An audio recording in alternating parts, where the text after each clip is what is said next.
dear student. I am Poonam from Poonam Aswal classes. Today we learn a lesson in English for student of class 9th. The name of chapter is The Ishwaran the Storyteller, written by R.K. Lakshman. जैसे कि आपको story से ही पता चल रहा होगा, chapter से ही पता चल रहा होगा, the Eswaran the story teller, यानी इसमें एक ऐसा कैरेक्टर होता है जिसका नाम ईश्वरन होता है, जो कि स्टोरी टेलर यानी कहानी कहने में बड़ा एक्सपर्ट होता है। और कहानी कैसे कहते हैं? अपने हाव भाव से, हाथों को घुमा के, एक्शन दिखा के, ऐसे करके वो स्टोरी कहता था।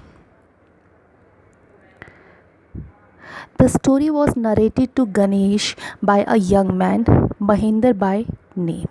He was a junior supervisor in a firm which offered on hire supervisor at various type of construction sites, factories, bridges, dams and so on. ये जो स्टोरी है, ये जो चैप्टर है, इसमें एक गणेश नाम का आदमी होता है जिसको कौन स्टोरी सुना रहा होता है? महेंद्र सुना रहा होता है। फिर से कहानी में आप थोड़ा हौच पौच मत कर देना। ये स्टोरी क्या है?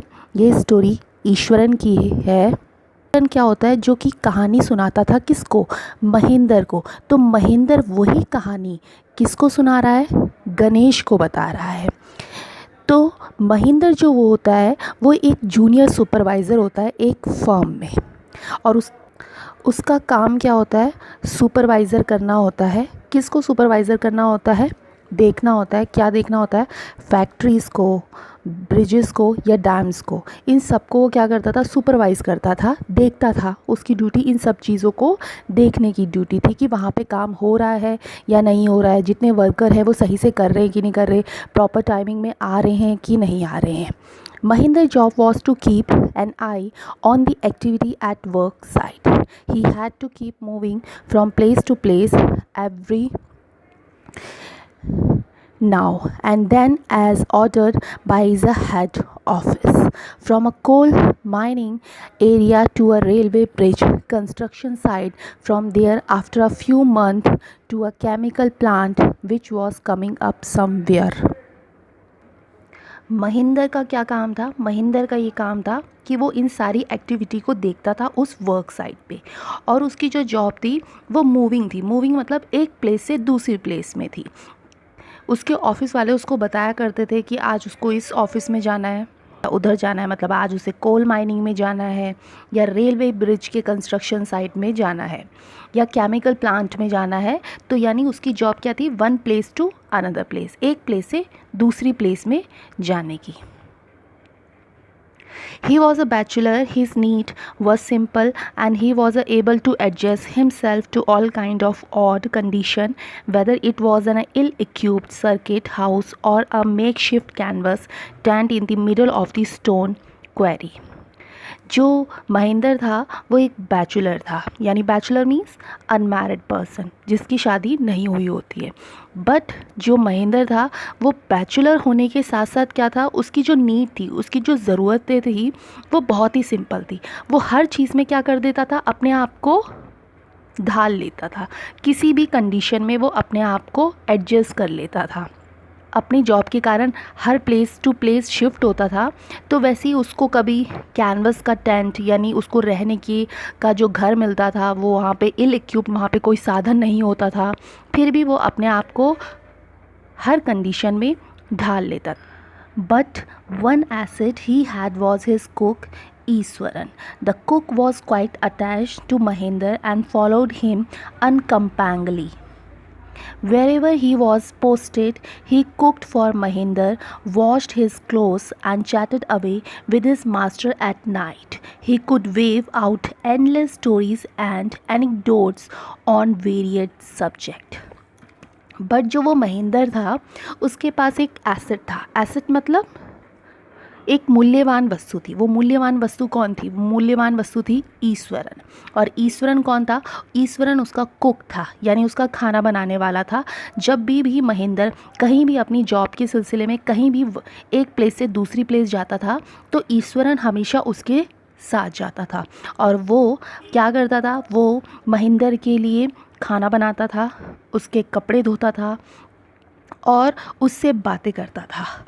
रात में जब वो बैठ के बातें करता था तो वो एक ऐसे ऐसे स्टोरी सुनाता था कि उस स्टोरी को सुनते सुनते महेंद्र मंत्रमुग्ध हो जाता था, क्योंकि उसकी स्टोरी सुनाने का तरीका कुछ अलग ही था। Easwaran also had an amazing capacity to produce vegetable and cooking ingredient seemingly out of nowhere in the middle of desolate landscape with no shops visible for miles around. He would miraculously conjure up with more delicious dishes made with fresh vegetables within an hour of arriving at the zinc sheet shelter at the new workplace. Eswaran जो उसका cook था महेंद्र का, वो उस पर इतनी क्या capability थी कि कहीं भी जो शॉप होती है वेजिटेबल की शॉप, कोई भी इंग्रेडिएंट उसके पास नहीं होता था, मगर वो कहीं ना कहीं से वेजिटेबल को अरेंज कर देता था और 1 घंटे में खाना बना देता था। और उसका जो खाना था वो बहुत ही डिलीशियस होता था। दूरों दूरों कहीं कोई शॉप नज़र नहीं आ रही, मगर फिर भी वो वेजिटेबल लेकर आ जाता था और 1 घंटे में खाना बना देता था। चाहे वो किसी भी न्यू प्लेस में हो, तभी भी वो महेंद्र के लिए कुक कर लेता था food. Mahinder would be up early in the morning and leave for work after a breakfast. Mahinder सुबह उठ के ही अपना नाश्ता करके carrying some prepared food with him. Meanwhile, Ishwaran would tidy up the shed, wash the clothes and have a luxury bath. Mahendra जैसे ही सुबह उठता और अपना ब्रेकफास्ट करता, वैसे ही वो अपने ऑफिस की तरफ चला जाता। ईश्वरन क्या करता, ईश्वरन उसके जाने के बाद जो हाउस होता है, हाउस का घर का काम करता था, उसके कपड़े धोता था, बर्तन धोता था और लास्ट में एक डीप बाथ, एक लग्जरी बाथ यानी नहाता था। कैसे? Pouring several bucket of water over his hat, muttering a prayer all the while. यानी वो बहुत सारी बाल्टी भर पानी अपने सर में डालता था और गुनगुनाता। मटरिंग मीन्स जब कोई इंसान जैसे बाथरूम में नहाते वक्त गुनगुना रहा होता है, कुछ प्रेयर गा रहा होता है या कोई गाना गा रहा होता है, तो उसको बोला जाता है मटरिंग। तो वो वैसे ही अपने सर में बाल्टी भर पानी डालता रहता था, बहुत सारी बकेट वाटर, और गुनगुना रहा होता है। It would be a lunch time by then. After eating, he would read for a while before dozing off. The book was usually some popular Tamil thriller running 200 of pages. Its imaginative description and narrative flourish would hold Easwaran in thrall. उसके बाद ईश्वरन क्या करता था, after eating, जब खाना खाने के बाद वो क्या करता था, बुक पढ़ता था। कौन सी बुक पढ़ता था? तमिल की बुक पढ़ता था, जो कि थ्रिलर बुक होती थी। और वो उसको पढ़ते वक्त उसको इतना एक्साइटेड रहता था कि वो हर पेज को टर्न करके पढ़ता रहता था। और वो पेजेस, वो बुक कोई छोटी मोटी या पतली सी बुक नहीं होती थी, 100 ऑफ पेजेस यानी 100 पेज की वो बुक होती थी। और वो बड़े इमेजिनेटिव तरीके से उसको पढ़ता था। His own description were greatly influenced by the Tamil author that he read. When he was narrating even the smallest of incident, he would try to work in a suspense and a surprise, ending into the account. जब भी वो कोई भी story पढ़ता था या वो कोई स्टोरी महेंद्र को सुनाता था, तो वो बड़े ही विचित्र ढंग से सुनाता था कि सुनने वाला बस उसको ही देखता रह जाए। वो अपना स्टोरी में सस्पेंस बनाता था, सरप्राइज़ दिखाता था, एंड में स्टोरी बताता था, अपने हाव भाव दिखाता था, एक्शन करता था। तो महेंद्र को उसकी स्टोरी सुनना बहुत अच्छा लगता था।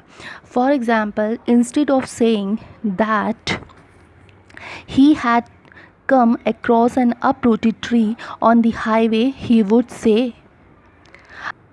एक एग्ज़ाम्पल देते हैं, एक उदाहरण देते हैं।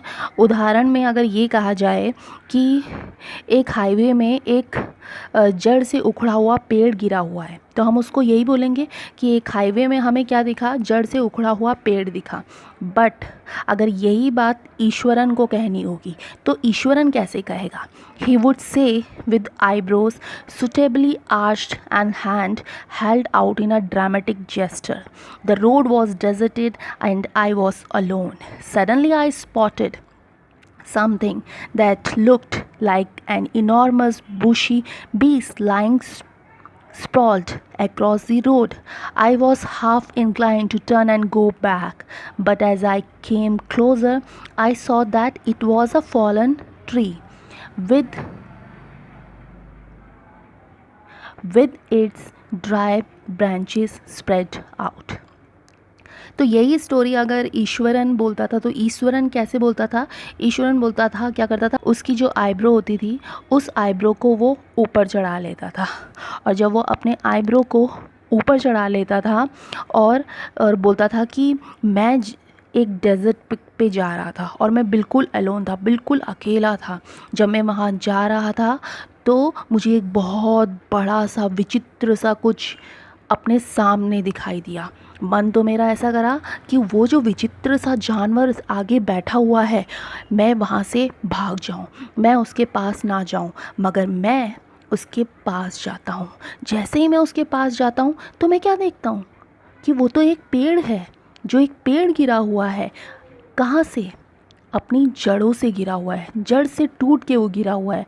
उसके सूखे सूखे ब्रांचेस है जो कि इधर उधर फैले हुए हैं। तो जब वो ये कहानी महेंद्र को सुना रहा होता है तो वो ड्रामेटिक जेस्चर दे रहा होता है, अपने हाथों को इधर उधर कर रहा होता है, अपनी आईब्रो को ऊपर, बाहों को ऊपर कर रहा होता है ये। और महेंद्र जो होता है, Mahendra would stretch himself back in his canvas chair and listen to Iswaran tale uncritically। और महेंद्र अपने कैनवस चेयर में बैठ के पीछे की तरफ होके बड़े अनक्रिटिकली से उसकी टेल मीन्स स्टोरी, उसकी स्टोरी को बड़े ध्यान से सुन रहा होता है। The place I come from is famous from timber, Easwaran would begin. There is a richly wooded forest all around. The logs are hauled onto the lorries by the elephant. They are the huge, well-loved beast. When they turn wild, even the most experienced Mawtood is not able to control them. After this prologue, Easwaran would launch into an elaborate anecdote involving an elephant. अब ईश्वरन कौन सी बात बता रहा था? अब ईश्वरन बता रहा था अपने फेमस गांव की बात बता रहा था। क्या? जैसे टिम्बर मीन्स जो लकड़ी के लॉग होते हैं उसको कहा जाता है। वो कह रहा था कि एक बहुत गांव में एक बहुत घना जंगल था और उस जंगल में एलिफेंट जो होते थे, हाथी जो होते थे, वो लॉरीज़ में क्या करते थे, लॉग को रखने का काम करते थे। कि एलिफेंट लॉग को उठाते थे और लॉरीज़ में भरते थे। और एलिफेंट जो होते थे वो दिखने में बहुत बड़े होते थे, ह्यूज, बहुत ज़्यादा बड़े होते थे। और उन हाथियों को संभालने के लिए कौन होता था? मौतूद होता था। मौतूद होता ना, मौतूद मीन्स जो हाथियों को संभालता है। One day, a tusker escaped from the timber yard and began to roam about, stamping on bushes, tearing up wild creepers, and breaking branches at will. You know, sir, how an elephant behaves when it goes mad. Easwaran would get too caught up in the excitement of his own story that he would get up from the floor and jump about, stamping his feet in emulation of the mad elephant। तो ईश्वरन महेंद्र को बता रहा होता है कि एक दिन क्या होता है, एक टस्कर मीन्स क्या होता है? टस्कर मतलब होता है हाथी, जो बहुत बड़ा हाथी होता है। वो अपने जगह से अलग हो जाता है और कहाँ जा रहा होता है? बाहर की तरफ जा रहा होता है, रोड साइड की तरफ जा रहा होता है। उसने जितने झाड़ियाँ होती है, बेल होती हैं, लताएं होती है, वो सारी की सारी उसने क्या कर दिया होता है? तोड़ दिया होता है। उस हाथी के बिहेव से क्या लग रहा होता है? हाथी के बिहेव से ये लग रहा होता है कि जैसे कि वो जो हाथी है वो पागल हो चुका है। वो जंप कर रहा होता है, दौड़ रहा होता है और जा रहा होता है कहाँ पे, दूसरे ही रास्ते की तरफ। The elephant reach the outskirt of और टाउन। अब जो हाथी होता है वो टाउन से बाहर निकल चुका होता है अनदर टाउन पे। Breaking the fences down like mastiffs. उसने क्या करा, जो फेंसेस होती है, फेंसेस मीन्स क्या होती है, वॉल यानी दीवार, दीवार को ऐसे तोड़ा जैसे कि एक मैच स्टिक हो, जैसे कि माचिस की तिल्लियाँ उसने तोड़ दी हो। He would continue, it became into the main road. अब वो कहाँ आ चुका था, एक मेन रोड में आ चुका था। And smashed all the stalls selling fruits and pots and clothing.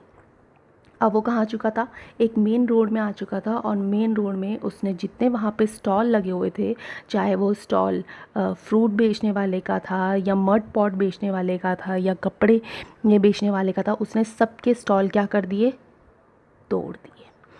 People ran halter and shelter in panic.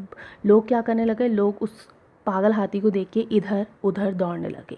The elephant now entered a school ground where the children were playing. अब जो वो हाथी था, वो हाथी कहाँ पहुँच चुका था, वो हाथी अब स्कूल पहुँच चुका था, स्कूल के प्लेग्राउंड में पहुँच चुका था, जहाँ पे बच्चे क्या कर रहे थे, प्लेइंग, खेल रहे थे। Breaking through the break wall. अब उस हाथी ने स्कूल की वॉल को, ईंटों की वॉल को तोड़ दिया। All the boys run into the classroom and shut the door tight. अब जितने बच्चे थे सब कहाँ दौड़े, अपने क्लासरूम की तरफ दौड़े, और बच्चों ने क्या किया, अपने क्लासरूम का दरवाज़ा बंद कर दिया। The beast grunted and wandered about, pulling out the football goalpost, tearing down the volleyball net. उस भयानक हाथी ने क्या करा, उस भयानक हाथी ने फुटबॉल का जो गोल पोस्ट था उसको तोड़ दिया था, वॉलीबॉल का जो नेट था उसको तोड़ दिया था। Kicking and flattening the drum cap for water and uprooting the shrub. जो बच्चों के लिए पानी पीने का था ड्रम था, उसको वो किक मार के तोड़ दिया था। जितने भी वहाँ पे श्रब थे यानी बेल लताएं थी, उन सबको क्या कर दी थी, तोड़ दी थी। Meanwhile, all the teacher had climbed up to the terrace of the school building. जितने भी टीचर्स थे वो टीचर सारे के सारे कहाँ चले गए, वो टीचर सारे के सारे क्लाइंब मतलब कहाँ चढ़ गए, टेरेस पे चढ़ गए, स्कूल के टेरेस पे चढ़ गए। From there they helplessly watched the depredation of the elephant. वो सब के सब टीचर क्या देख रहे थे, उस हाथी को देख रहे थे कि हाथी कैसे उत्पात मचा रहा है। There was not a soul below on the ground. The streets were empty as if the inhabitant of the entire town had suddenly disappeared. उस ग्राउंड में एक भी इंसान नहीं था, सारे के सारे गायब हो चुके थे। I was studying in the junior class at that time and was watching the whole drama from the rooftop. मैं कौन, ईश्वरन बात कर रहा होता है। तो ईश्वरन कहता है कि मैं उस टाइम जूनियर क्लास में पढ़ता था। जूनियर क्लास मतलब, जूनियर क्लास उसी क्लास को बोलते हैं जिसमें हम फर्स्ट टू फिफ्थ क्लास जो हम पढ़ते हैं उसको जूनियर क्लासेस कहा जाता है। तो ईश्वरन बोलता है मैं उस टाइम जूनियर क्लासेस में पढ़ रहा होता हूँ और मैं ये सारा का सारा ड्रामा अपने रूफ टॉप यानी स्कूल के छत से देख रहा होता हूँ। I don't know what came over me suddenly. I grabbed a cane from the hands of one of the teacher and ran down the stair and into the open.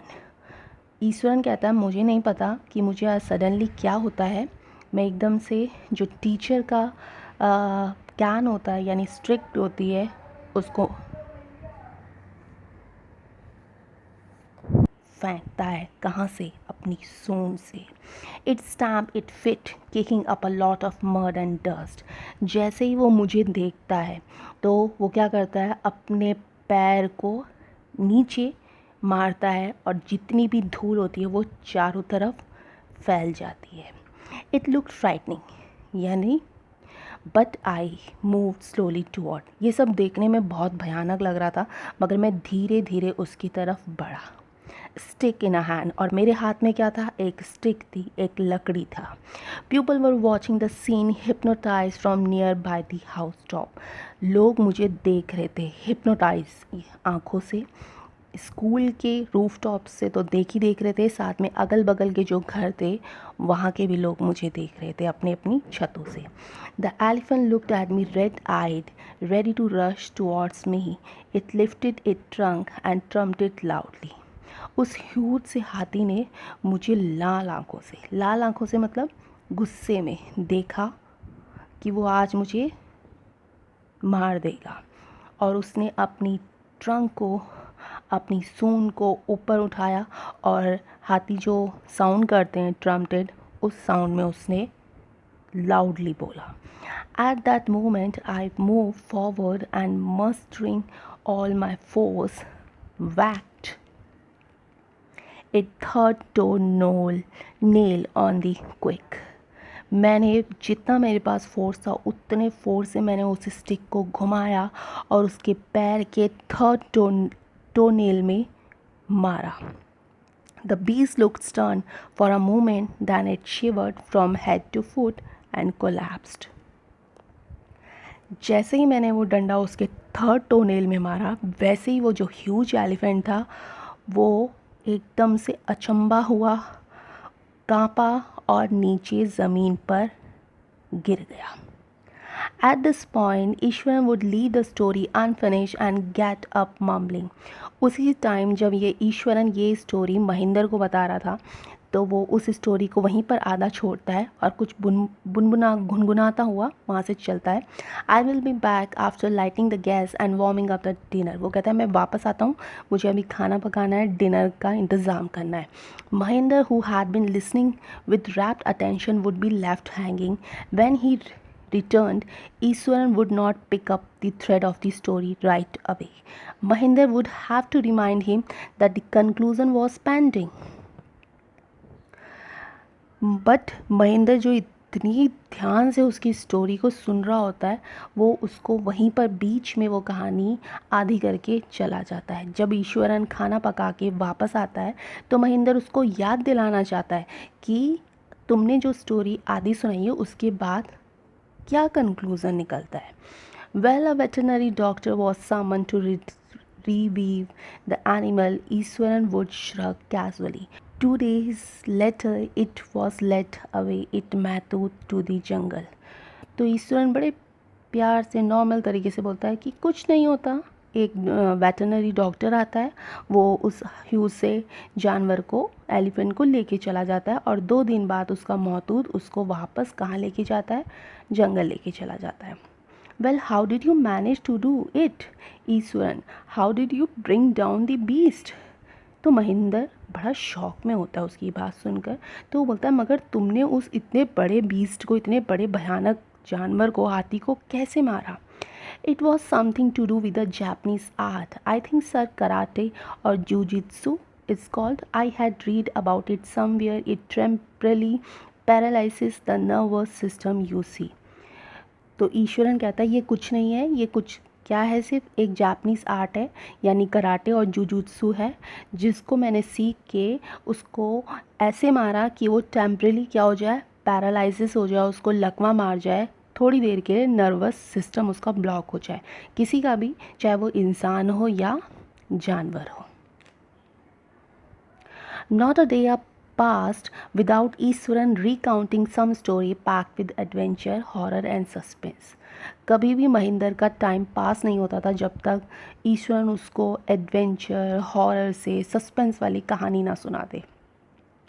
Whether the story was credible or not, Mahinder enjoyed listening to it because of the inimitable way in which it was told. Iswaran seemed to be more than make up for the absence of TV in Mahinder living quarter.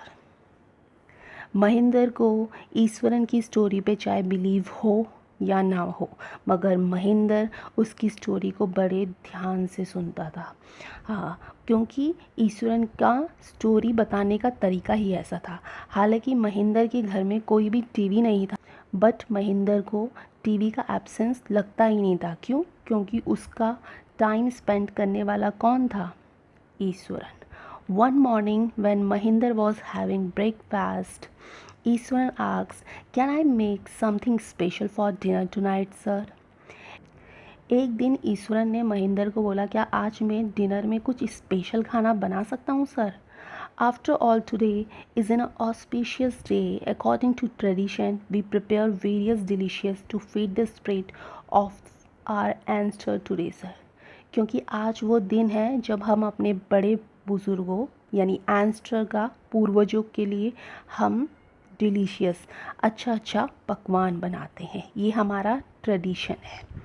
That night, Mahinder enjoyed the most delicious dinner and complimented Iswaran on his culinary skills. He seemed very pleased out, unexpectedly launched into a most garish account involving the supernatural.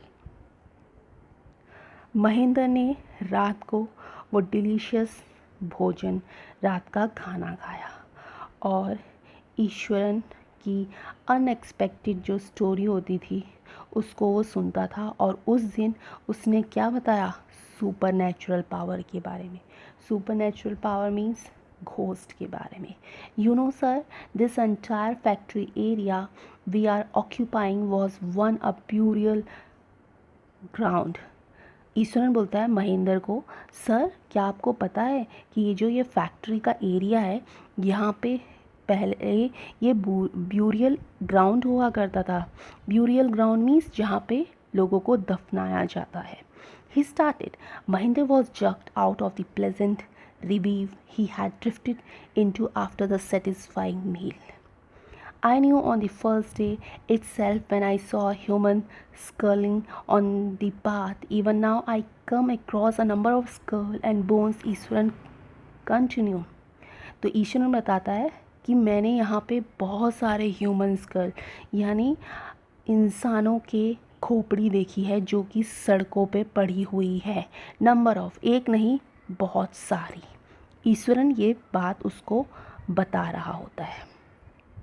He went on to narrate how he something saw ghost at a night. वो उसको बताता है कि रात को वो क्या देखता है? भूतों को भी देखता है।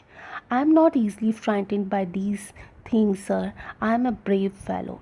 But one horrible ghost of a woman which appeared off and on at midnight during the full moon.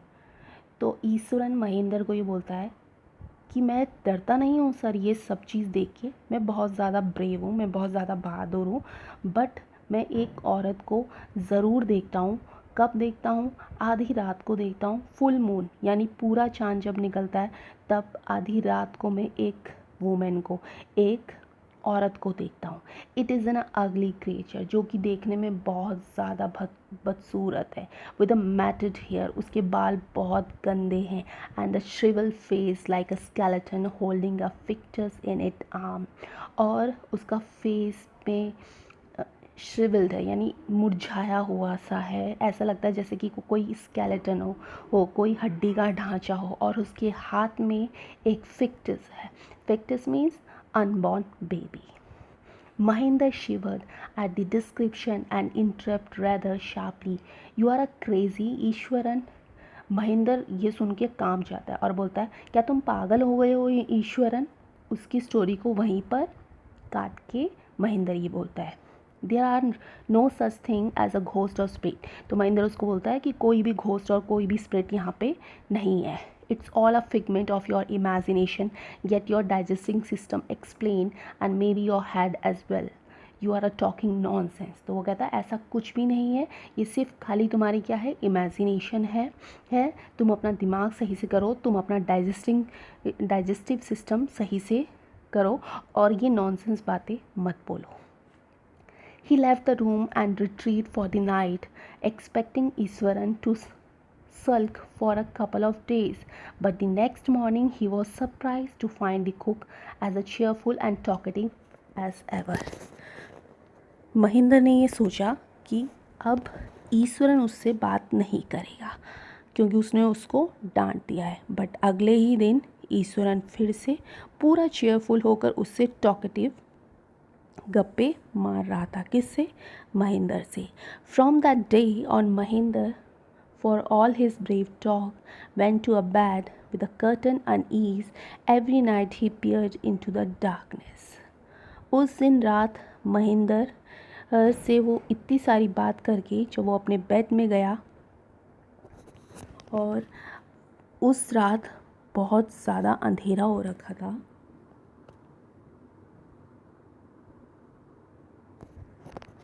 Outside through the window next to his bed, उसके बेड के ही बगल में क्या थी? विंडो यानी खिड़की थी। Trying to make sure that there was no movement of dark shape in the vicinity, but he could only see a sea of darkness with the twinkling light of the factory miles away. उसको ऐसे लगा कि dark में, अंधेरे में कुछ movement हो रही है, बट उसको पता है कि कोई भी मूवमेंट नहीं हो रही है। बाहर आसमान में तारे चमक रहे हैं। He had always liked to admire the milk white landscape on the full moon night, but after hearing Iswaran's story of the female ghost, he avoided looking out of his window together when he moon was a full. उसको, महेंद्र को full moon देखना बहुत अच्छा लगता था, उसको full moon बहुत पसंद था। बट जैसे ही उसने ईश्वरन की ये सारी स्टोरी सुनी कि घोस्ट, फीमेल घोस्ट, औरत का भूत हमेशा फुल मून के दिन आधी रात को आता है, तो उस दिन वो उसको देखना नहीं चाहता था, उस फुल मून को। One night Mahendra was woke up from his sleep by a low moon close to his window. एक रात को क्या होता है कि जो महेंद्र होता है, महेंद्र सोते सोते एकदम से उठ जाता है। क्यों उठ जाता है? उसको मोन मीन्स क्राइंग साउंड, यानी कुछ रोने की आवाज़ आती है। कहाँ से? खिड़की से। At first he put it down to a cat prowling around for mice. Prowling means क्या होता है? सर्चिंग। तो उसको ऐसा लगा कि शायद कोई बिल्ली होगी जो क्या सर्च कर रही होगी, क्या ढूंढ रही होगी? माइस को, चूहे को सर्च कर रही होगी, उसकी आवाज़ होगी। But the sound was too guttural for a cat, but वो साउंड गर्टलर नहीं थी, यानी कैट की आवाज़ नहीं थी।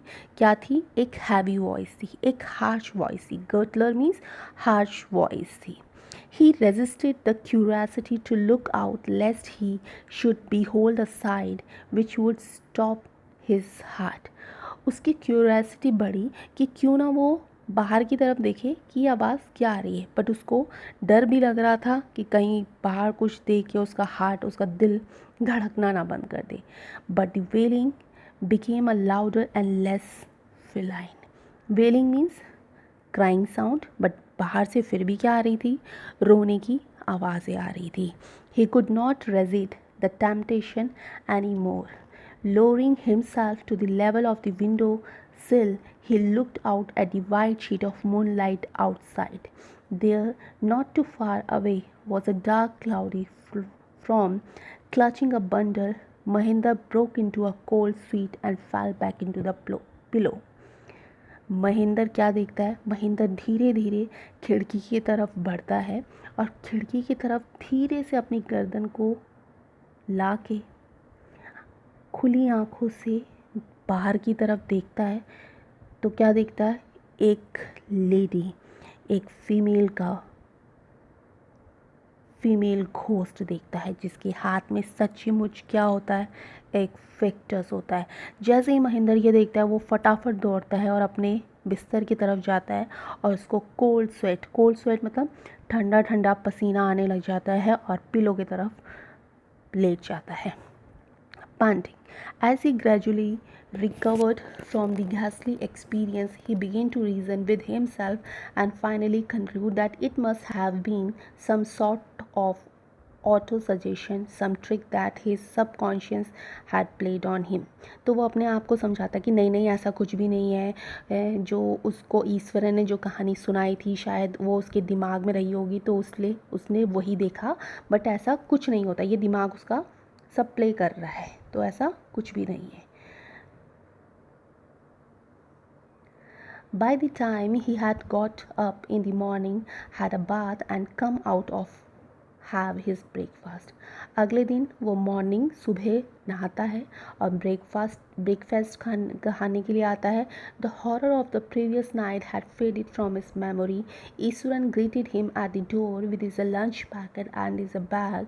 Just as Mahinder was stepping out, Eswaran grinned and said, "Sir, remember the other day when I was telling you about the female ghost with the fictors in its arm? You were so angry with me for imagining things."